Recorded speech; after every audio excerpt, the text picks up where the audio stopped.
4 years ago, the people of Honduras elected a socialist president called Xiomara Castro. Madam Castro has been a loyal follower, in her own words, of Fidel Castro in Cuba and Hugo Chavez in Venezuela. Do I have to explain to this audience what those two murderers did to their countries? Maybe not, because everybody knows. Unfortunately, and because of that poisonous ideology that the current president has embraced, Madam Castro has pushed her country into an economic abyss. And why do I say that? You can keep the door closed, please. Thank you.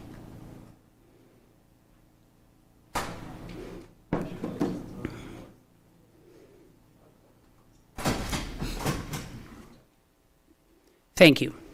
And why do I say that?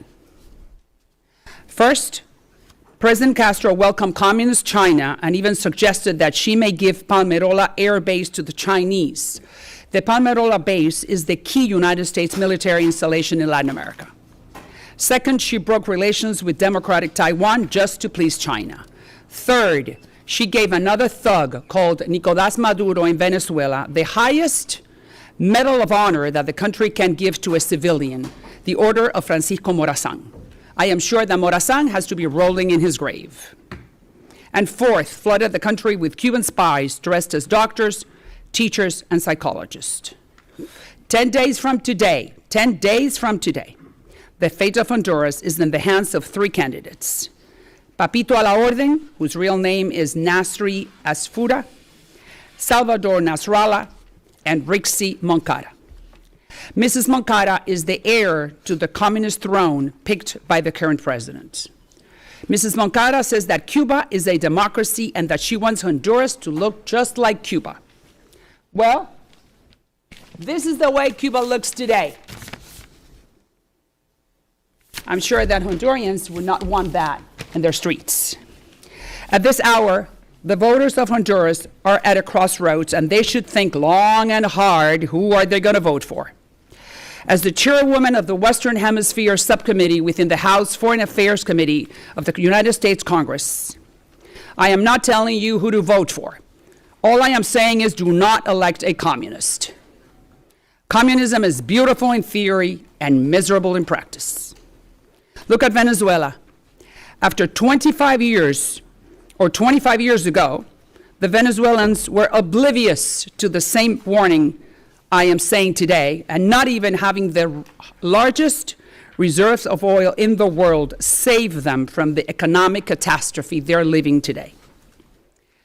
Socialism's number one goal is to corrode the democratic institutions, especially the armed forces.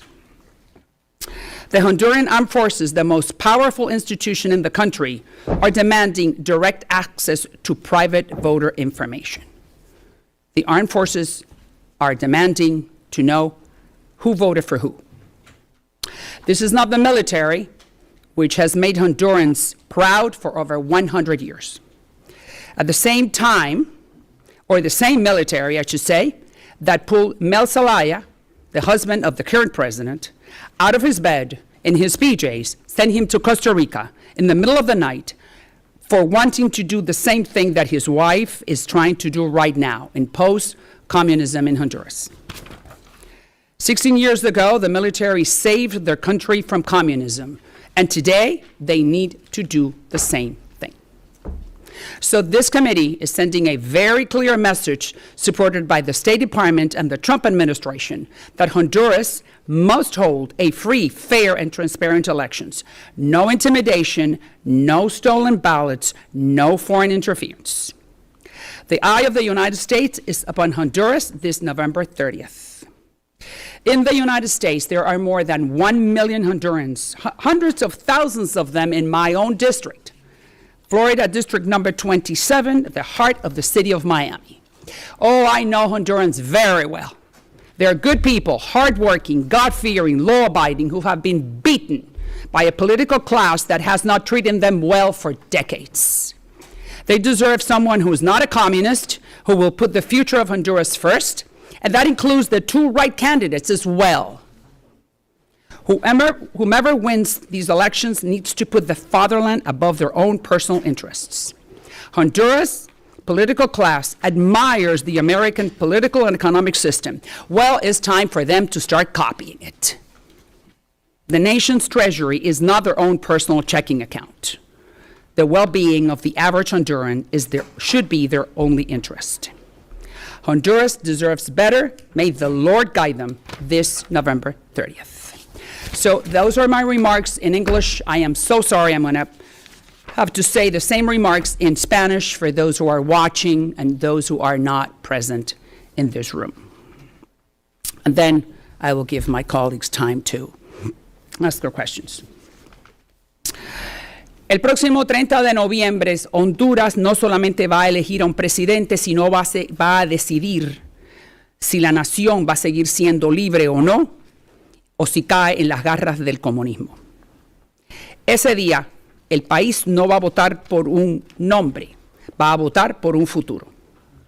Y la responsabilidad del gobierno de los Estados Unidos y de este comité y del Comité de Asuntos Exteriores del Congreso es velar porque Honduras prevalezca la libertad y la democracia.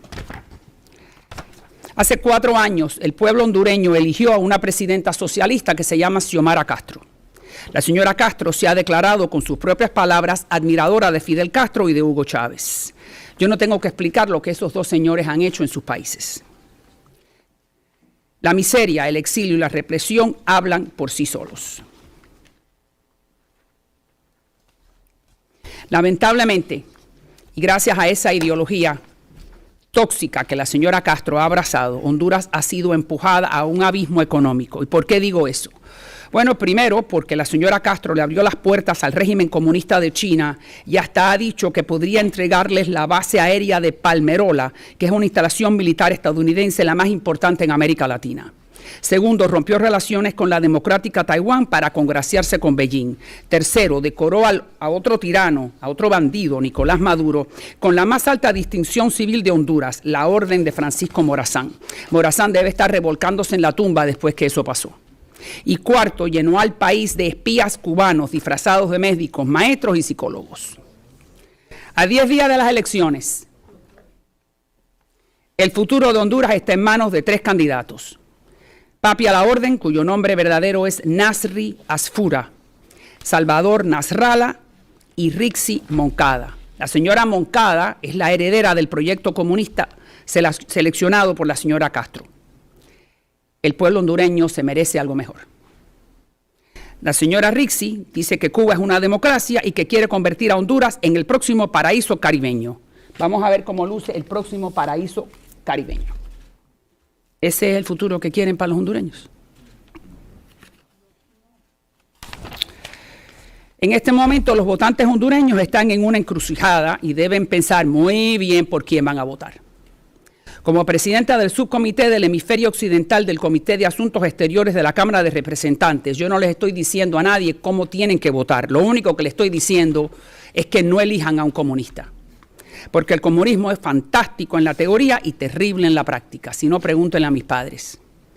Los venezolanos ignoraron esta misma advertencia hace 25 años y ni siquiera tener las mayores reservas de petróleo del planeta los han podido salvar de la catástrofe en la que vive Venezuela en este momento. Y ahora las Fuerzas Armadas, la institución más poderosa del país, está exigiendo acceso directo a la información privada de los votantes. Pero ¿de cuándo acá los militares tienen que estar contando votos? Ese no es el mismo ejército que ha hecho que Honduras se sienta orgulloso por más de 100 años. Ese es el mismo ejército que sacó a Mel Zelaya, esposo de la actual presidenta, de la cama, de su propia cama, en el medio de la madrugada, en pijama, y lo mandó para Costa Rica, porque estaba intentando hacer lo mismo que su esposa, implementar el comunismo en Honduras. En ese momento los militares le salvaron la vida al país, pues hoy, 16 años después, deben estar haciendo lo mismo. Por eso, este comité le está enviando un mensaje contundente y claro a las Fuerzas Armadas, que hay y respaldado este mensaje por el Departamento de Estado y por la administración del presidente Donald Trump, que Honduras tiene que celebrar elecciones libres, justas y transparentes, sin intimidación, sin colectivos, sin actas robadas, sin interferencia extranjera. Los Estados Unidos tienen puestos sus ojos este próximo 30 de noviembre en Honduras.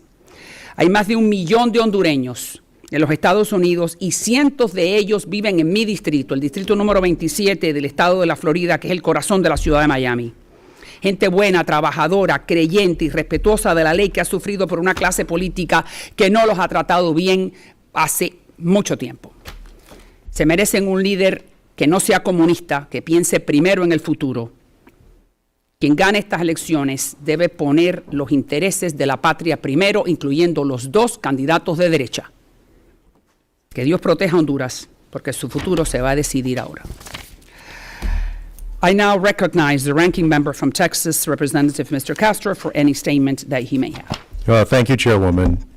We are 11 months into a new Congress and a new administration, and this is the very first hearing our subcommittee is holding on the Western Hemisphere. President Trump has brought us to the brink of war with Venezuela without the consent of the people. He's carried out extrajudicial killings in the Caribbean and the Eastern Pacific. He has cut off counter-narcotics cooperation with Colombia, a trusted ally. He sent hundreds to mass detention in El Salvador without any due process, and now threatens strikes against Mexico. He's canceled hundreds of millions in regional programs without explanation to Congress. And all of this has occurred without any hearings at all, without transparency, and without the oversight the Constitution requires.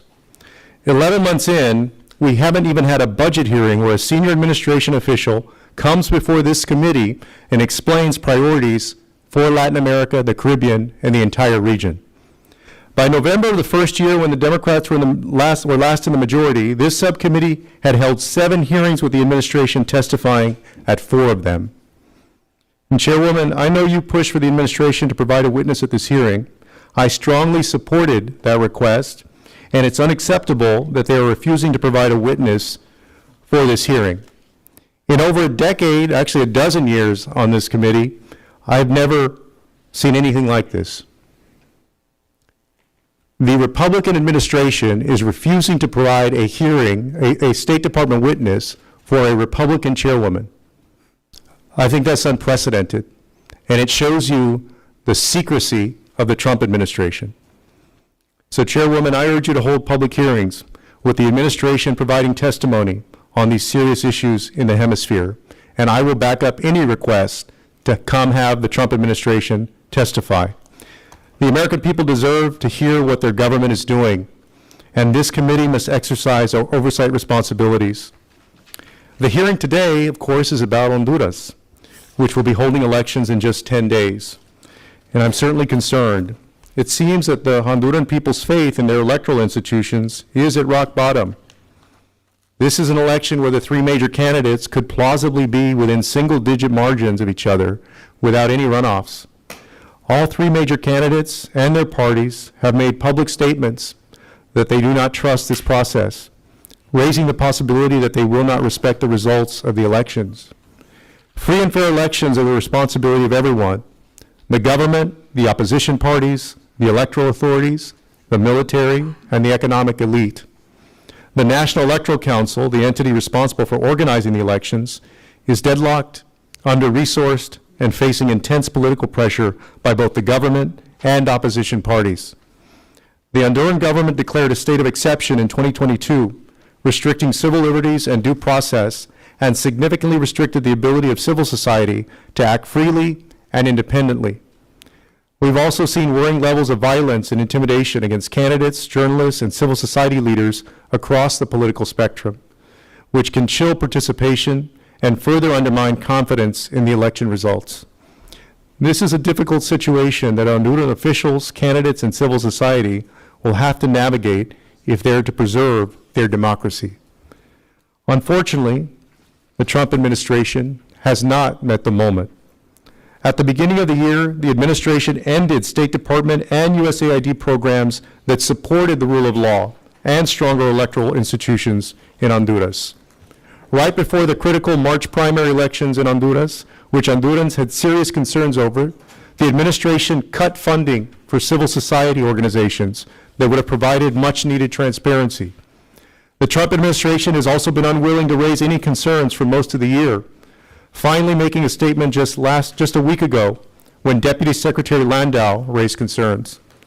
Fortunately, Hondurans in the region seem to be mobilizing. I'm glad that the OAS, the European Union, and other organizations will be sending election missions to Honduras. I urge the government to provide them with the transparency and the freedom to conduct their work. And I'm hopeful that we will see a robust civil society presence at the elections to provide much-needed transparency and hold both the government and opposition parties accountable to democratic values. I echo the OAS's recent call for the Honduran government to respect the independence of the National Electoral Council, which must conduct its work to ensure the elections are held on time. And when the elections are held, I hope that the authorities release verifiable results without delay. We should be principled in standing for democracy and the right of a people to elect their own leaders, regardless of whether the government is on the right or the left. While the United States and the international community can raise concerns and support Honduran society in advancing democratic values and norms, our role is not to pick the leaders of Honduras. And I look forward to hearing from the witnesses at this hearing. Thank you, Ranking Member. I hardly agree with you on many of the policy issues, but I do have to agree with you what you said. And we certainly hope that the State Department witness will come to one of these hearings in the very near future. Thank you for your comments. Now, other members of the committee are reminded that opening statements may be submitted for the record. We're pleased to have a distinguished panel of witnesses before us today on this important topic. The Honorable Carlos Trujillo, former United States Ambassador to the Organization of American States, the oldest regional international organization in the world. Before that, Ambassador Trujillo served as Special Representative to the General Assembly of the United Nations, and he also served in the Florida House of Representatives for 4 terms. Thank you for being here, Ambassador. And Deborah Ulmer is the Regional Director of Latin America and the Caribbean Programs at the National Democratic Institute. The NDI is a nonprofit, nonpartisan organization that works to promote transparent and fair elections. Mrs. Ulmer has spent over a decade living and working in Latin America on democracy issues for NDI, for Freedom House, and for the United States government. Welcome, Madam. And lastly, we have Enrique Roy, Vice President of External Affairs at Human Rights First. Mr. Roy previously worked at the State Department and the USAID on Latin American issues and has testified before this committee in other capacities. This committee recognizes the importance of the issues before us and is grateful to have you here to speak today. Your full statements will be made part of the record, and I will ask you to keep your remarks to 5 minutes or less. And now I recognize Ambassador Trujillo for his opening statement. Thank you. Thank you, Chairwoman Salazar, Ranking Member Castro, and the distinguished members of this committee. Okay. I'm deeply grateful for the invitation to appear before you today to offer testimony concerning the critical matter of the upcoming elections in Honduras. When Xiomara Castro was elected president in 2021, many welcomed her as a voice of change. Unfortunately, the reality has been significantly different. She has institutionalized a government based on extreme political ideology and has repeatedly expressed an affinity for totalitarian regimes, including those of Venezuela, Cuba, and Nicaragua. As the first months of the administration progressed, concerns immediately grew regarding the direction of the new government, particularly following her decision to eliminate and sever all diplomatic ties with Taiwan and establish and recognize the Communist Party and Republic of China. She has also failed to seat the Israeli ambassador, who has been credentialed before her for over a year and a half. They've also organized groups of street thugs, organized and funded by the government known as colectivos, to influence episodes of tension and violence and to intimidate the election authorities and the National Congress. Several high-level officials also chose to resign due to internal disagreements or differences of opinion with their government. Among them was Edmundo Orellana, who served as Secretary of Transparency and Anti-Corruption. In the period leading up to the current election, civil society organizations, political sectors, and observers have expressed concerns over irregularities, particularly regarding delays and obstacles in contracting of essential services for Election Day. Recently, the tensions between the executive branch and the National Electoral Council have intensified. The former president of the Electoral Council, Cosette Lopez Osorio, has reported receiving death threats and judicial pressure, which, according to her, were intended to force her resignation.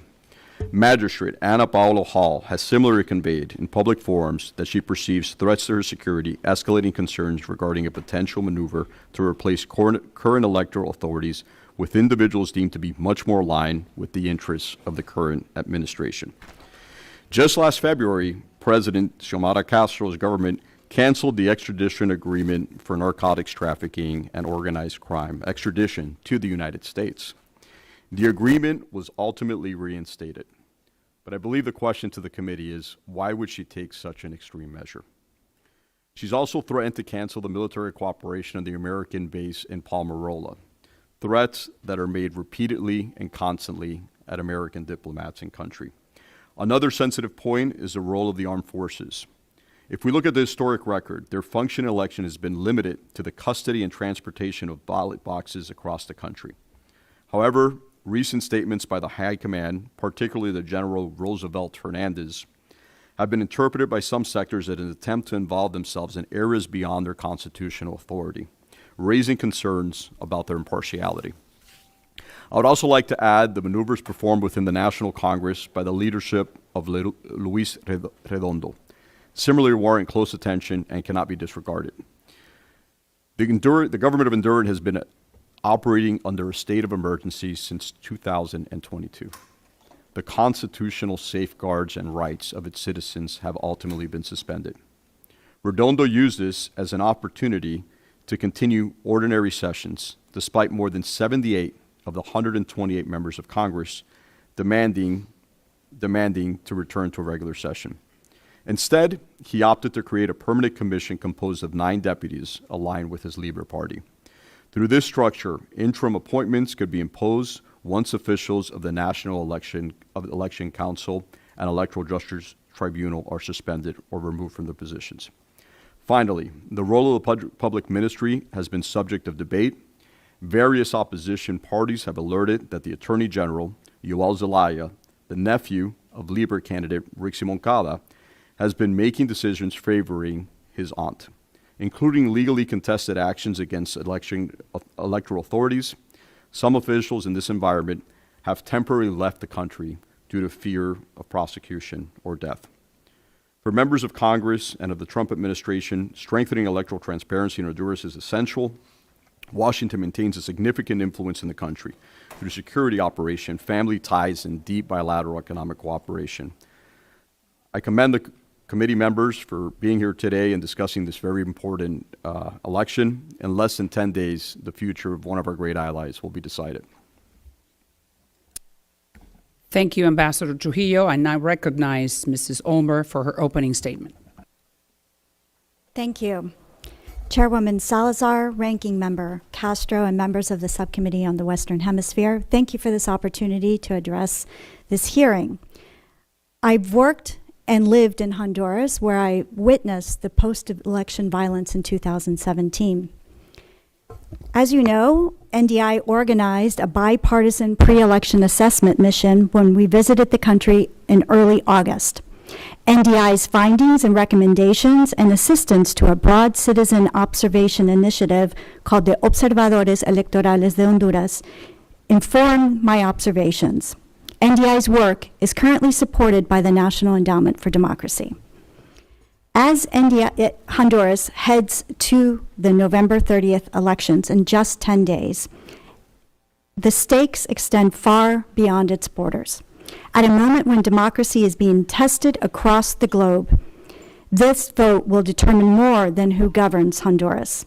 It will shape the country's stability and influence regional security and U.S. strategic interests in Central America. A credible election in Honduras is essential to avoiding a slide into deeper political instability. The real stake lies beyond electoral disputes, which can trigger immediate unrest. The larger danger is more profound. A leadership that assumes office without a genuine mandate, weakening democratic checks, further eroding public confidence, and undermining the country's governability in lasting ways. Washington has good reason to care. Honduras is already a major point for cocaine moving from South America to the United States. Political turmoil could make this already serious problem much worse. The country is also home to Sotocano Air Base, a key hub for U.S. military operations in Central America. And with more than 200 U.S. companies operating in Honduras, instability could put significant American investment at risk. In short, Honduras' stability matters to American security, economic interest, and the lives of thousands of families with deep ties in both countries. Yet, Hondurans face this election with deep distrust in their government, rooted in the 2009 constitutional crises that led to a coup d'etat, and the 2017 presidential re-election when allegations of fraud resulted in deadly post-election violence. Recent votes have only stoked public mistrust and instability. The March general primaries were marred by failures to safeguard ballots, and significant voting delays occurred in the country's two largest cities in Tegucigalpa and San Pedro Sula. Since its August mission, NDI has heard consistent concerns about undue political interference and legal pressures on the National Electoral Council and the Electoral Justice Tribunal. These actions contribute to a serious deterioration of democratic norms, as sustained attacks from other branches of government against electoral authorities deepen the risk of prolonged political crises. In this respect, the work of the National Electoral Council hinges on the cooperation of all political actors and government institutions, including the armed forces, which are constitutionally mandated not only with safeguarding the ballots or providing overall election security, but also with guaranteeing the orderly alternation of power. The Honduran people deserve credible and transparent elections in which their votes are counted accurately and their voices are respected. NDI is still hopeful that a credible and transparent election is possible. To that end, the timing of this hearing, Madam Chairwoman, is perfect. I would like to offer the following recommendations. One, that Congress should continue voicing its strong bipartisan backing for free, fair, and transparent elections in Honduras, including through public statements, letters, and continued engagement with the Honduran authorities and civil society. Two, that the United States should continue working with the Organization of American States to initiate and sustain dialogue efforts, which will be essential as the election approaches and in the immediate aftermath when tensions may run high. Three, the United States should explicitly affirm the importance of Honduran observers and convey its strong support for their work, emphasizing that nonpartisan and independent observation is essential for public confidence in their vote. Chairwoman Salazar, Ranking Member Castro, and members of the subcommittee, thank you again for the opportunity to testify. I look forward to your questions. Thanks to you, Mrs. Ulmer. And I now recognize Mr. Roig for his opening and last statement. Thank you. Chairwoman Salazar, Ranking Member Castro, and distinguished members of the committee, thank you for the opportunity to testify today. I'm here on behalf of Human Rights First to discuss the upcoming elections in Honduras and the ways in which recent U.S. foreign assistance decisions have impacted the ability to support electoral observation, civil society oversight, media programs, and anti-corruption efforts. As you know, Honduras enters its next electoral cycle already burdened by increased polarization, a legacy of irregular elections, and a justice system that has been hollowed out by political manipulation and organized crime infiltration. There undoubtedly is a need for increased vigilance and raising of the alarm on the Honduras election. However, the Trump administration has been relatively silent and taken a largely transactional approach to the Castro government focused mainly on deportations.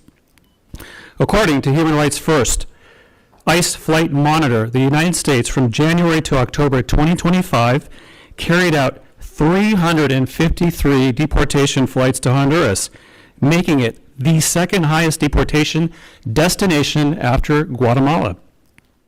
The administration also pressured Honduras into signing asylum cooperative agreements that allow the U.S. to send asylum seekers there without assessing their claims. and the administration's termination of TPS for 72,000 Hondurans in September of this year has further placed even more people at risk of removal. Now, while the Trump administration has remained focused on deportations, there are other national security interests at play that require greater vigilance of the electoral process in Honduras. Fortunately, the European Union and the Organization of American States have stepped up and called for greater transparency and legitimacy of the upcoming election. Today, Honduran civil society, much to their credit, have been able to organize domestic observers.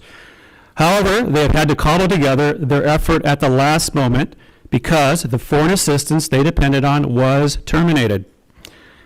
If U.S. foreign assistance had not been decimated, the Honduran observers would have greater resources to ensure increased scrutiny of the elections at this critical juncture. Unfortunately, this is not just a Honduran problem. Beginning earlier this year, the administration froze and terminated a broad range of USAID and State Department programs, including those that have long supported election integrity, civil society resilience, and anti-corruption efforts in the region, including support to independent election observers and technical assistance to electoral authorities, investigative journalism networks and fact-checking consortia that counter disinformation during elections, digital security programs that protect activists, monitors, and independent media from targeted attacks, rule of law and anti-corruption initiatives that help insulate prosecutors, auditors, and judges from political interference. Now, I know that members of this committee have asked what the administration is currently doing to support these democracy and governance programs. The short answer is clearly not enough. And while the State Department has stated publicly that some of these programs continue to be administered, the reality on the ground is a very different story. The foreign assistance dismantling has terminated or halted the core program lines for democracy, civil society, and election support that this region depends on. My previous bureau, DRL, has undergone a significant structural downgrade, with its entire Western Hemisphere expertise purged and effective elimination of most of its regional programming to support critical work in Honduras. Former USAID implementers tell us they are in survival mode, unable to plan, unable to hire, unable to continue critical election integrity and anti-corruption work. And the strategic messaging coming from U.S. leadership today prioritizes deportation and short-term security concerns, not the democracy, rights, and governance work that addresses the root causes driving instability. The consequences are already visible across the region: weaker civic space, diminished oversight, and far greater room for authoritarian and criminal actors to manipulate electoral processes. Now, for decades, Democrats and Republicans alike understood that investing in these democracy and governance programs is not just about values, it is about national security. Restoring and protecting these programs are critical, as we have seen in the lead up to high-risk elections in Honduras and elsewhere in the region. It is in the strategic interest of the United States. So thank you again for the opportunity to testify, and I look forward to your questions. Thank you, Mr. Roy. I now recognize myself for 5 minutes of questioning. So I think we're all on the same page. We want Honduras to have a free, fair elections November 30th, and that is the reason why we're here. And I have 2 questions, and I can start with you, Ambassador Trujillo, and obviously Deborah, you can always pitch in. Is the current Castro government trying to rig the elections? Yes or no? And if they are, how are they doing? And number 3, what can the United States do in order to stop that effort? Thank you, Madam Chair. The answer is yes. And how are they doing it? If you look at the way that they've gone after the Electoral Council is composed of 1 member from each party. There are 3 major parties in Honduras. Everyone sends their representative. The Attorney General, who happens to be Rixi Moncada, one of the candidates' nephew, has decided to summon the 2 opposition parties to come and testify before his office. The purpose of this testimony is to present criminal charges to ultimately disqualify them from serving in that capacity. Who will be the replacements? And what's the importance of the National Electoral Council for those that don't understand well? Why are they so important? The council adjudicates the outcomes of the elections and certifies its results. And the reason it's composed of all political parties, because you want buy-in, you want finality, you want certainty. The fact that those two members are being attacked by the actual government and by the nephew of one of the opposition candidates shows you where this election is headed. Furthermore, Redondo, who controls the National Assembly, has already named the replacements. The replacements for partisan positions are not from the same party. They're hand-selected by their government in order to influence the outcome of the election. What can the United States do at this hour, 10 days out from the election, in order to prevent any type of stealing or rigging the presidential elections? What can we do? First, I commend you on this hearing. I think the vigilance of this committee and the private statements and influence of members of this committee, sometimes it's difficult to recognize when you're sitting in the seats that you're sitting, the importance of the words that you say and how important they are in country, in Honduras, and how it gives hope to the Honduran people, the amount of people you see sitting here behind us, who really their hope on saving their democracy is kind of vested in a hearing like this. The other thing is the United States government has a plethora of tools that they could use in order to apply individual sectoral pressure to individuals who violate or usurp the rule of law, who violate or usurp democracy, individuals who commit human rights violations, whether it's in a targeted sanction matter towards an individual or towards an entire institution. I think all those tools are available. And ultimately, the lack of recognition for the legitimacy of these regimes. If they do steal the election and they do go down that road, how does it end? And it has to end without any credible democratic actor recognizing the legitimacy of the regime. Deborah, if you would like to add, I have a couple of questions for you. Sure, thank you. I'd like to add on messages that the U.S. and your committee is already giving through this hearing, but messages that can be amplified. That is ensuring the respect for minimum principles of election integrity, ensuring that the elections take place on the planned date, as the OAS Secretary General has said, guaranteeing that party representatives and nonpartisan citizen observers have access to polling stations and the collation centers to ensure transparency and accountability, respecting the independence of electoral institutions so that they can fulfill their mandates, publishing prompt and verifiable results, including polling station level results, and demonstrating the unwavering respect for the will of the people. Thank you. Mr. Roy, I'm not sure if you feel comfortable answering this question, but the armed forces, there is one of the most respected institutions in Honduras. I just mentioned during my initial statement in 2009, they pulled out of his bed. I was there as a journalist in the middle of the night in PJs, put him on a plane and sent him to Costa Rica because Mel Zelaya wanted to implement communism in Honduras. Now, 16 years after, his wife is doing that job. Just explain to us in which way the armed forces could stop everything that the other witnesses have described. Yes, so Madam Chairwoman, the armed forces obviously play an important role in the elections in Honduras. They are there to safeguard and ensure the transportation of election materials, and so it's going to be important to have continued vigilance over that role that they're going to be playing and ensure that they're not further politicized, as we've seen some of the statements coming out of heads of the military, particularly against media, and so it is concerning, and that's why we have electoral observation happening on the ground to ensure that things do go smoothly and in a way that's transparent.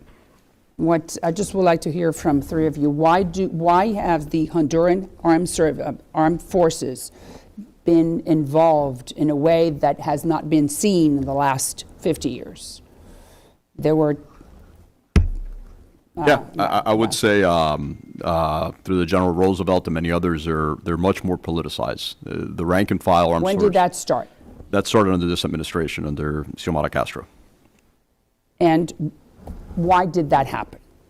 What incentives did the current president or government has given the top echelon of the armed forces to become more politicized? What happened? It's absolute loyalty to the executive rather than to the Constitution. And that has not been the case in Honduras for the last 100 years. Historically, it would be difficult to see the president of the country giving multiple political speeches with high-ranking generals standing behind him. And then why did that happen? Because I remember when I lived in Honduras, this is the only country in Central America which did not have a guerrilla, right? Yep. We would go to Honduras just to rest from El Salvador, Guatemala, Nicaragua. Honduras was like the haven. I would go for the haven, but what happened with those armed forces that kept at bay a guerrilla movement? The top purge of the armed forces, the top brass of the armed forces have been purged and replaced by ideological loyalists to the regime. That happened in Cuba, Castro, Chavez, Venezuela. And Nicaragua. I yield back, and I recognize Ranking Member Castro for 5 minutes. Thank you, Chairwoman. That's happening in Donald Trump's America right now, too. You know, on these kinds of hearings, one of the disadvantages that we have here when you're not in the country that we're discussing is that we're not on the ground. We're not in the middle of the action, so to speak. And so we rely on witnesses and experts and others to come and tell us, based on their expertise, what's going on.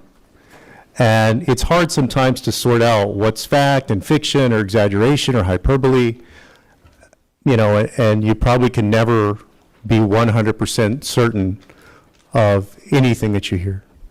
But I wanted to start with you, Ambassador Trujillo, because you did mention conflicts of interest with the Attorney General and so forth. And I want to commend you for your service as Ambassador, U.S. Ambassador to the OAS. But also want to ask you about conflicts of interest that you have sitting here today. You are a registered foreign agent, is that correct? That is correct, but not in Honduras. You represent the Dominican Republic, Haiti, Guyana, Japan, and Bosnia, is that correct? And Kenya as well. And Kenya. You also have, you and your firm have significant corporate clients in Honduras who are actively working against the sitting government, is that correct? That's not correct. You have clients in Honduras. I do have clients in Honduras. You represent Prospera Honduras? I do no longer represent Prosper Honduras. Does your firm still represent Prospera Honduras? We do not represent Prosper Honduras. When did you represent them? For what period of time? Prior to the Trump administration, probably through, it was one of my partners in my firm, probably through the first quarter of this year. You also represent 2 financial institutions in Honduras, you or your firm? They're all over Central America, yes. And so I want to ask you, did you discuss your upcoming testimony with any of your clients before this hearing? I have not. Did you get advice? Ranking Member, I'm sorry I'm interrupting. I think we're here for just one purpose, to assure that November 30th are clean and fair elections in Honduras. Ambassador Trujillo may have many clients in Honduras, but that does not mean that he does not want the best outcome on November 30th. So I would think we should just concentrate on finding out what's really happening right now and how we can preserve the integrity of those elections. Oh, Chairwoman, I've never interrupted your time, and you've never interrupted my time. And these are fair questions about a witness, especially when the witness talked about conflicts of interest of others in Honduras. I think it's fair to consider whether there's conflicts of interest being presented to us here today. And so that's why I asked him about the clients that he represented, including Prospera, which was very controversial in Honduras, which was fighting with the government there, involved in litigation and later arbitration.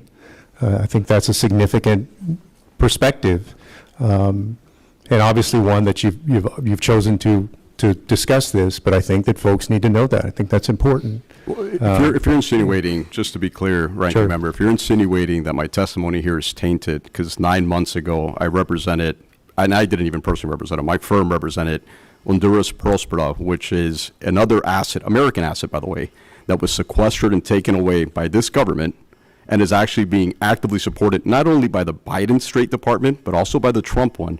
If you're insinuating that that somehow taints my testimony, it's factually inaccurate. No, Ambassador, I commended you for your service as Ambassador to OAS. I'm not saying that your testimony is tainted, but I want there to be a full understanding about your perspective as a witness. It's very rare that we have a registered foreign agent and a registered lobbyist sit in that chair where you're sitting. That almost never happens. So when it does, I think it's important to discuss that. But I have a question for Mr. Roig really quickly. I want to ask you, actually, Mr. Roiger or Ms. Ulmer, both of you have emphasized the importance of independent electoral institutions. Given the deadlock inside the National Electoral Council and the political pressure facing the Tribunal for Electoral Justice, what are the most urgent steps Honduras must take in the next 10 days to restore minimum public confidence in these institutions? There's 10 days left. What has to happen? Thank you. The independence of the Honduran electoral institutions are vital. And that is not only of the National Electoral Council, but it's also the Electoral Justice Tribunal. They both have important results. One who administers the results, the other who adjudicates any challenges. But it's critical that these institutions are able to fulfill their mandates and ensure credible and transparent elections. I commend the CNE for accrediting, I think, a record number of domestic observers. The Hondurans are doing their part. They have come together, and thousands of volunteer observers have come together to provide oversight and to protect the will of the people. I also commend the private sector for stepping in and providing funding for these observation efforts. Mr. Roig, if I could just get a quick answer there. Yeah, in terms of ranking member, in terms of what more we can be doing, having worked at the State Department, I would say at this stage it's really important that the State Department be much more vocal between now and November 30th. The silence has been deafening, and so to the extent, I know you tried to get a witness here today, but I think that the State Department has a critical role to play in demonstrating that it is watching what's happening and showing vigilance over this process. And so I would hope that they would take that to heart in the lead up to the election. Thank you. Thank you, Ranking Member. I now recognize Congressman Shreve from Indiana. Thank you, Madam Chairwoman. So we're holding this hearing today, recognizing that the elections are at the end of the month, and Honduras has held democratic elections for 45 years now. But the country continues to struggle with authoritarian governance, leaving these democratic institutions fragile. We see ominous signs. The current AG, Joel Zelaya, is prosecuting the Electoral Justice Tribunal magistrates who have to certify this election at the end of this month, issued formal charges against the Honduran Supreme Court, ruled that the magistrates have constitutional immunity. It's a case of electoral misconduct, actions reminiscent of the autocratic regimes of the Nicaraguan and Venezuelan governments. Thank you. Ambassador Trujillo, this may seem like an obvious question, but for my edification and for the record, are you concerned about this possibly illegal escalatory action? And what does it say about the state of democracy in Honduras over this 45-year context that we've had the opportunity to observe? I would say the state of democracy is very, very fragile. If you look at the institutions, if you look at the weaponization of those institutions, if you look at the electoral council, the prosecution of some of the members of opposition parties, I've been to Honduras dozens of times. I spent significant time there during my time as OAS ambassador. I worked with the anti-corruption missions. I know the country relatively well. It's as fragile as I've seen it in recent times, and that's taking into account that the previous president is serving time in federal prison for drug trafficking. Let me offer another example. The National Electoral Council Liberal Party representative, Anna Paola Hall, resigned after facing threats and intense political pressure from the Castro administration. Ambassador, as you know, the CNE is the independent body responsible for organizing and guaranteeing all elections in Honduras. Mr. Ambassador, what actions did our State Department take in response to the actions taken against Representative Hall by the Castro administration? I'm not sure of exactly, I'm not a U.S. government official, so I'm not sure of exactly what actions the U.S. State Department took. I'm not sure. I believe they did have some private consultations with them, but I'm not sure. Well, I appreciate that. I know that you're not presently in service, and that speaks to the merit in this subcommittee's wish to have a representative of our State Department in service with us for such a hearing today. But I appreciate that, and I don't know if any of our other witnesses have a perspective to offer on that front. And if not, I would yield back. Mr. Roig? Congressman, I'll just offer up that, on the surface, what we've seen and what I mentioned in my opening statement is the transactional nature of the Trump administration with Honduras. If the focus is mainly on deportations with 353 flights just this year alone, then that obviously sends a message to the Castro government of what our interests are. And I think ultimately weakens our leverage on issues like this around the election. And so I don't know behind the scenes what kind of discussions I might have had on specifically to your question, but again, on the surface, I think we can all see what's happening here. And that, having been a State Department official, you don't want to give up that much leverage when the other side knows exactly what you're all about when it comes to the bilateral relationship. Sir, how are the democracy watchers in your organization funded? You'll be on the ground in Honduras. Will you have a representative of your organization on the ground? My organization will not be on the ground. We're not currently operating in Honduras, but my colleague here can speak to that. Please. Yes, sir. We are currently funded by the National Endowment for Democracy. They funded our pre-election assessment, which was bipartisan in August, and they are helping fund us for providing technical assistance to a national observation initiative that will be observing in large numbers on Election Day. Thank you. My time's expired, and I yield back. Yeah. Thank you, Congressman Sharif from the state of Indiana. Now I recognize Mr. Stanton from the state of New Mexico Close. for 5 minutes.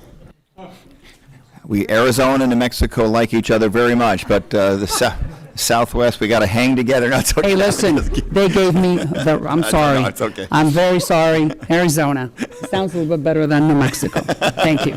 Yes. But thank you, Madam Chair, for convening this hearing. Thank you for our witnesses for being here today, particularly on very short notice. We understand that you were asked to appear before this committee in very short notice, and I associate my comments with a lot of the comments made by our chair and our ranking member about the critical importance of free, fair, democratic elections in Honduras. I also associate myself with the comments of Representative Castro.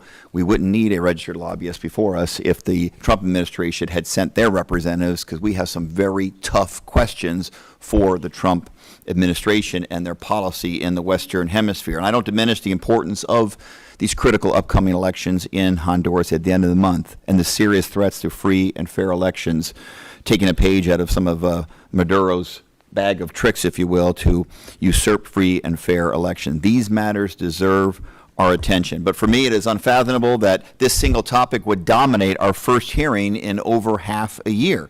We have not met as a subcommittee in more than 6 months. During that time, the Trump administration has been carrying out unchecked actions that fall squarely within the purview of the Foreign Affairs Committee and this particular committee. The president continues to halt foreign assistance, leaving the door wide open to greater PRC influence. He's threatened Brazilian officials who convicted his friend Bolsonaro of attempting a coup. He has illegally deported immigrants to El Salvador, where they were tortured, according to a recent report by Human Rights Watch. And the Foreign Affairs Committee has remained, for the most part, silent.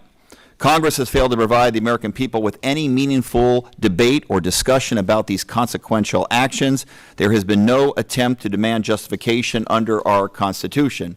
Just as my Republican colleagues have made no real attempt to check the president's abuse of tariff authority, my Republican colleagues seem to content to let him impose tariffs as high as he chooses, on any country he chooses, for any reason he chooses. Consequences for American consumers and businesses be damned.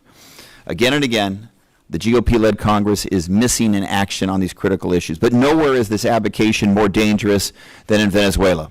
President Trump has usurped Congress war powers. He has unilaterally declared hostilities and launched lethal attacks without congressional authorization. The administration has provided no credible rationale to Congress or the American people for these actions. The Pentagon hasn't even provided evidence that the people they've struck are narco traffickers. Congress has made importation of illegal drugs into the United States a felony offense to be prosecuted in our courts with severe criminal penalties, and American officials are already doing that work, like the women and men of the U.S. Coast Guard and the DEA. Now, though, the administration has deployed an invasion-level force in the Caribbean, 15,000 troops, a carrier strike group, a nuclear submarine, and military aircraft. The largest military buildup in the region since the Cuban Missile Crisis for what they claim is a counter-narcotics mission. And the president has openly threatened land strikes in Venezuela despite his own administration assuring lawmakers that there were no such plans and that they lacked legal justification. This is a stunning escalation to the brink of war in the Western Hemisphere. The president believes he can act as judge, jury, and executioner, and no one will stop him. My colleagues across the aisle have given him no reason to think otherwise. Make no mistake, Nicolas Maduro's regime is illegitimate and undemocratic. And I am constantly inspired by Maria Corina Machado and her fight to advance democracy in Venezuela. But the history of U.S. military intervention in Latin America and the Caribbean should warn us that military action may not lead to the democratic transition the Venezuelan people desire and for which they voted peacefully in 2024. These actions put U.S. soldiers at risk. They erode our relationships across the hemisphere. Already, one of our closest allies, the United Kingdom, suspended intelligence sharing with the United States over concerns with these killings. Ranking Member Meeks has introduced a war powers resolution to halt the Trump administration's unauthorized military actions, a resolution I am proud to back. The American people do not want another forever war with loosely defined goals, fought without so much as a debate. That is not what they elected us to do, and that is not what our Constitution permits. So, Madam Chair, I appreciate this hearing. It is an important matter, but I wanted to address what I consider some incredibly constitutional threats to our democracy by the actions of Venezuela. I yield back. Honorable Representative Stanton from the state of Arizona, I very much appreciate your comments. I do agree. I think that we should send a message that regardless whether we have a representative from the State Department or not, that we are united, Democrats and Republicans, in sending a message to the Hondurans and to the armed forces in Honduras that they should preserve the integrity of the elections coming on November 30th. Don't we agree on that? Well said. And we also agree, as Republicans and Democrats, members of the Subcommittee of Western Hemisphere, that Nicolas Maduro in Venezuela is a threat to democracy in the Western Hemisphere. Not only that, I think that you forgot to mention that he is the head of one of the drug cartels called the Sons Cartel. Not only that, he was indicted in 2020 in a federal grand jury for drug trafficking. He stole the elections 70-30, and the legitimate president of Venezuela is hiding in a tunnel somewhere in Caracas, waiting for the United States to do what we need to do, which is to maintain this hemisphere free for fair elections and for democracy and for freedom. I think that you agree with me, don't you? Thank you very much. But I think that you missed out on saying those. Of course, and I look forward to a hearing on that matter at our next And we will, next week. and I'm sure that you will be here. Thank you very much for your words. Now I'm going to give the opportunity to Congresswoman Kamagar Dove of California. Thank you. I yield back and give you 5 minutes. Thank you, Madam Chair. And thankfully you didn't say from Texas. Right, or from Arizona. That would be a That's compliment if you said Oh, that's right. Madam Chair, thank you for holding this meeting, this hearing. And it is absolutely ridiculous that 11 months into the year, this subcommittee has not had a single administration official come to testify on any issue on the Western Hemisphere.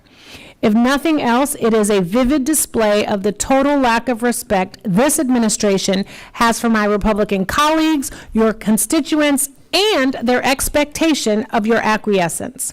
But it is not surprising.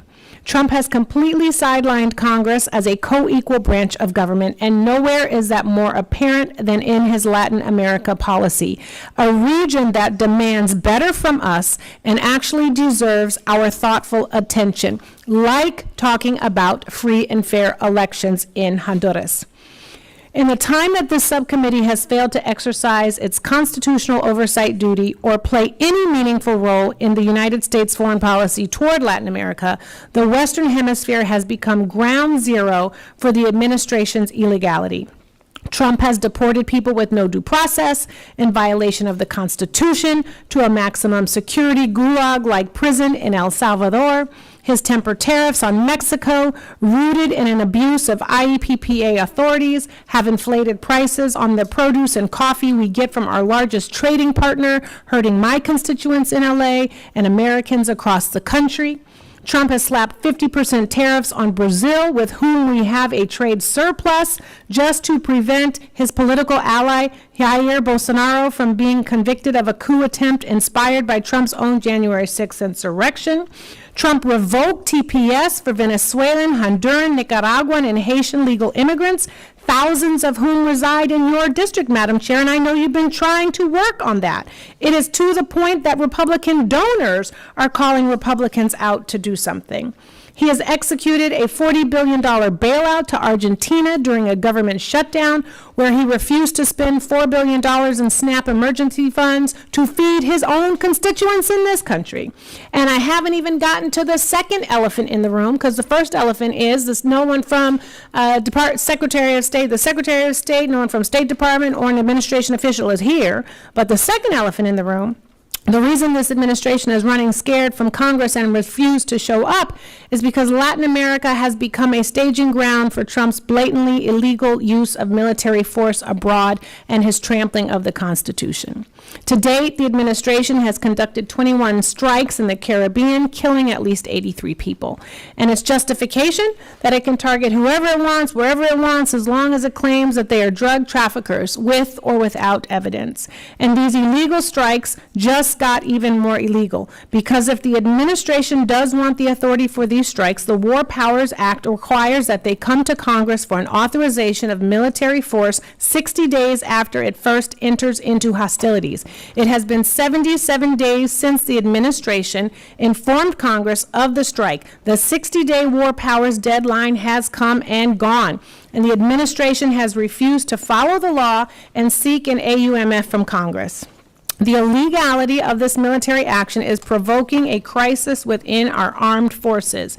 The admiral at U.S. Southern Command, which is overseeing the boat strikes, retired rather than be complicit in this illegal behavior. And yesterday, NBC News reported that the senior military lawyer at Southcom believed the strikes could amount to extrajudicial killings, but he was overruled by senior administration officials, meaning the administration knowingly broke the law.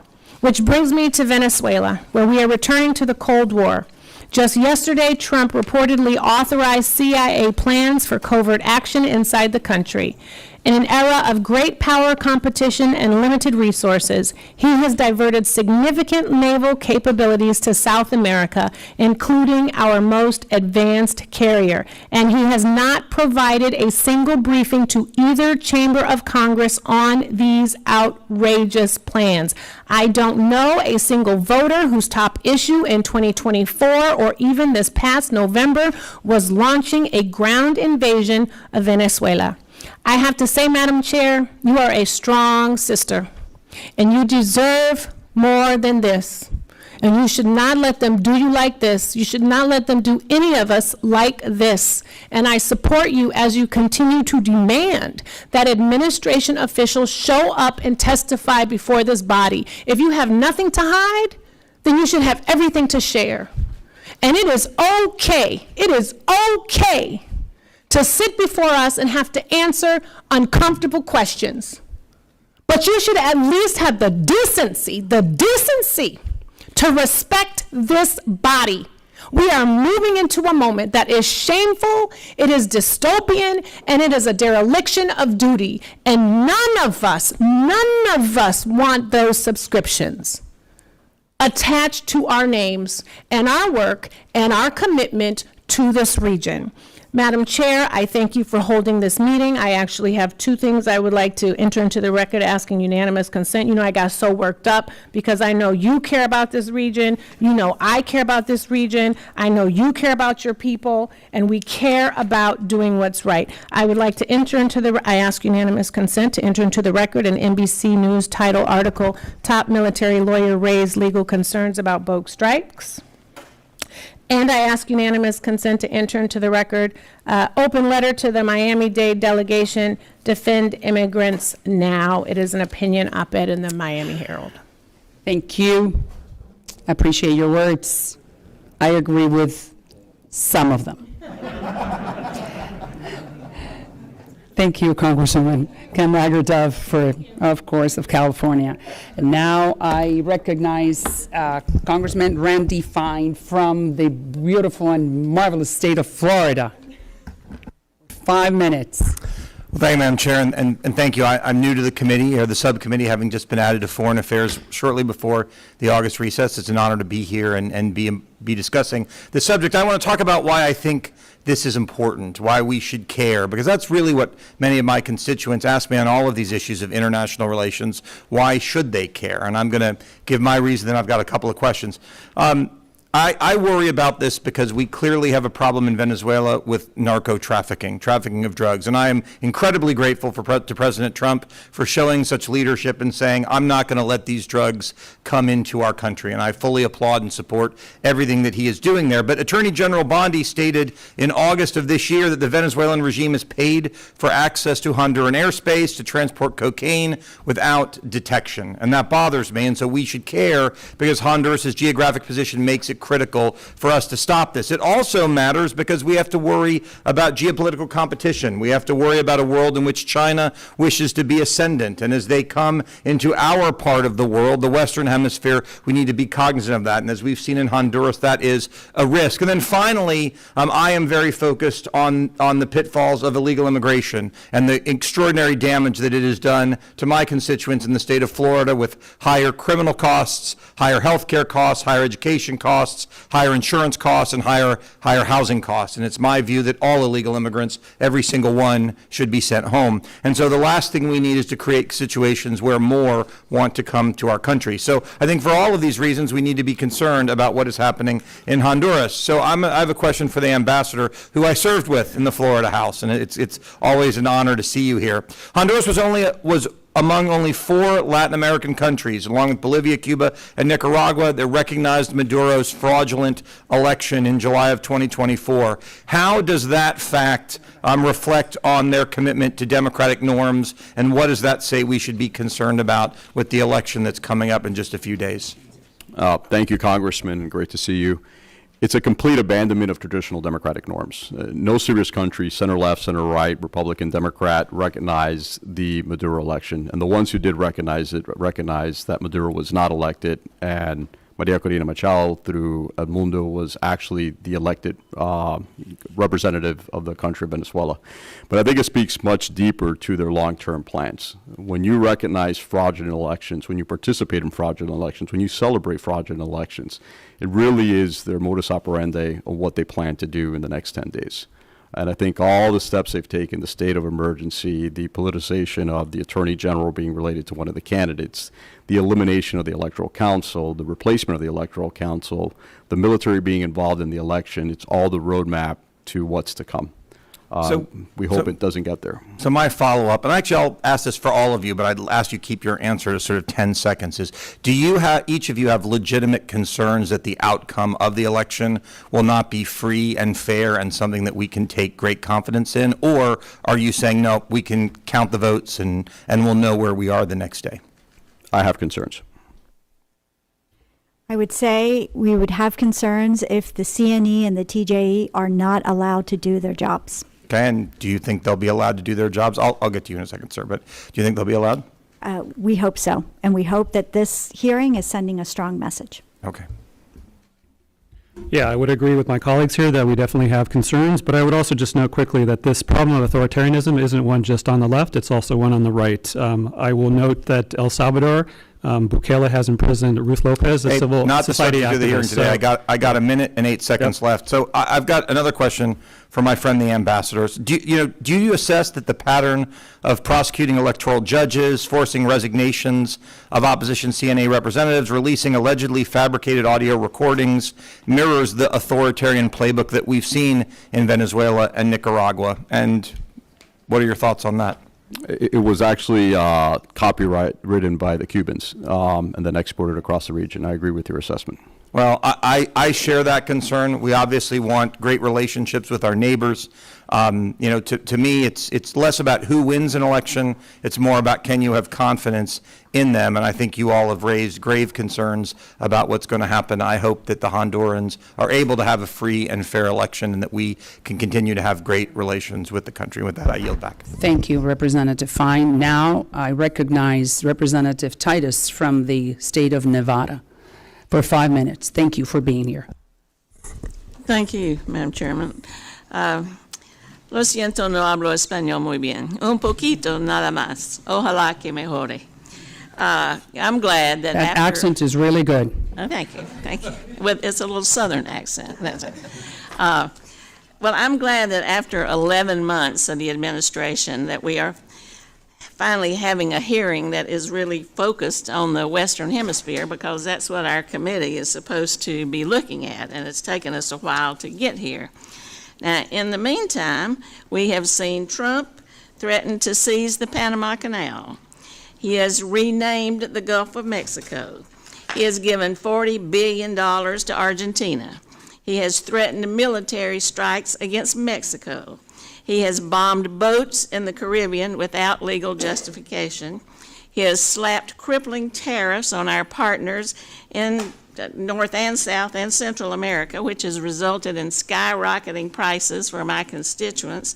And now he's just itching to invade Venezuela and talking about covert activities there.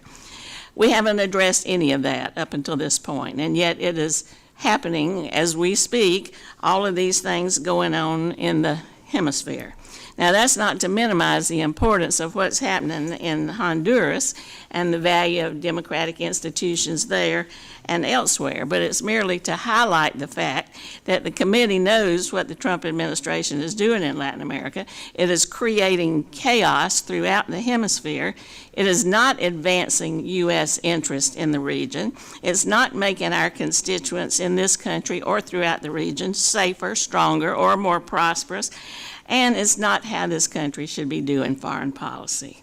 Republicans on this committee know that if we talk about those things, they may lose the narrative on any of these issues, so we have just diverted attention away from everything else that's going on there.